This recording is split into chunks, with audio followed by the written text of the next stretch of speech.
So guys, today we are going to discuss an often trending question: which Royal Enfield should I buy and which one is better? You know why people purchase Maruti's cars? So the reason is because their parts are readily available, easily serviceable, they have easily resale values and all. So in terms of this, which Royal Enfield should I purchase? Yeah, question often people have. Guys, I would not compare Royal Enfields to Maruti, but still Royal Enfields are a lot available, lot popular in India. So you would readily get their parts. But the thing is that if you are going for any say motorcycle or car for that reason, I would say that select something that quite goes out or that is sold quite on a lot, so that a lot of people purchase it and the sellers have a reason to sell these parts. So if you consider, and in this scenario, any motorcycle like Royal Enfield Standard, Royal Enfield Classic or Royal Enfield Thunderbird, you will get the parts very easily. For that reason, I would say the first priority is Royal Enfield Standard, the second is Royal Enfield Classic, and the third one being Royal Enfield Thunderbird. Go in this priority and you can see that the parts are readily available. If you are looking for Royal Enfield Continental GT, yes, at a time their parts were not easily available. You will get them now, but it is not as frequent as you get for the Royal Enfield Standard and Classic models. The reason is because Royal Enfield Continental GTs are very rare. People don't quite often purchase them. Their requirements are quite different, so they don't want to go out for a Continental GT. Yes, it is a good bike, but then it's not everywhere available. So getting parts for this specific Continental GT would be a bit difficult for you guys.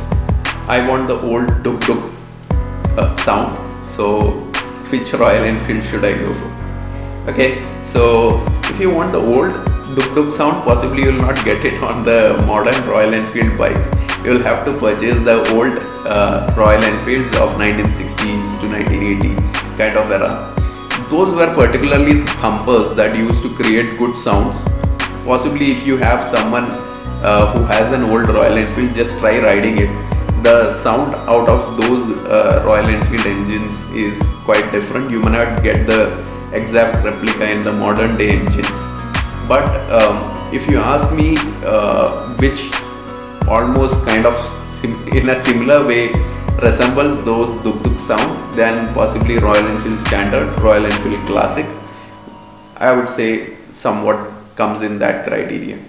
Royal Enfield Himalayan and Continental GT don't resemble that kind of a sound. Yes, they are a manly bike, they have a good profound and peculiar sound, but it's not a Duk Duk sound that you see in other bullets.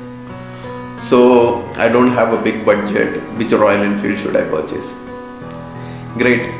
If you don't have a big budget, but if you still want Royal Enfields, go for Royal Enfield Standard, the cheapest in this category and the best, I would say.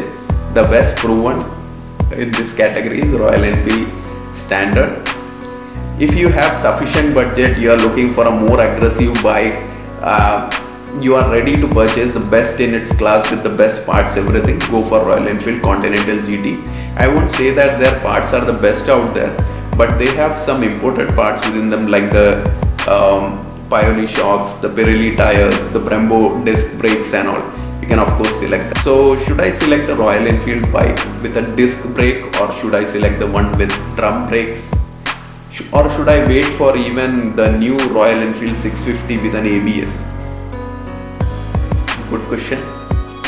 Depends on your riding style. So if you select a Royal Enfield Standard, which basically is to be ridden at a speed of around, say, I'd say 60 km per hour, you don't require disc brakes, right? You ride safe, you ride motorcycle, so you ride safe, and for that particular speed, disc brakes are not required. If you are looking out for motorcycles in Royal Enfield range that can clock more than 80s or 90s like the Classics and the others, then possibly disc brakes are a requirement. They help you a lot while you try stopping somewhere. But yes, ABS has a lot of advantages. When you compare the modern bikes, Royal Enfield doesn't provide that. So yes, ABS has a lot of its advantages. And if you are ready to wait for the 650 and you would want to try an ABS in Royal Enfield, then just go for it. It's good, but they have provided an ABS in that motorcycle because it clocks that kind of a speed. You can go as high as 180 kilometers per hour. Whereas if you ride a bike like Continental GT, the max it goes to 140, but you would not always clock to 140. You might be go for 90 or so. But I feel still for a bike that clocks until 100, you might require that ABS. It's really useful. I have had experiences in the past where not having an ABS hasn't helped me out much. So I think that might be an advantage. So if you have a big budget plus you are looking to have that kind of a feature within Royal Enfield, go for the 650s. So guys, I hope this video was pretty much descriptive. I tried to cover almost most of the questions that you come across. As I said during the start of the video, do send across your questions. Do let me know what you want to know. I will be happy to answer that. Guys, I know a lot of good riders would be there out who would say, nah, this is not the answer, the other one is that, what you say doesn't make sense to me, you know. Guys, I encourage you to come and comment on my video and let me know what you think. This is how we spread across information. I hope this would be useful for the people who are new and who would like the Royal Enfield cult and the Royal Enfield feeling and who would want to purchase bikes but are not too sure. So hope this would help you guys. Do let me know what you think. Until then,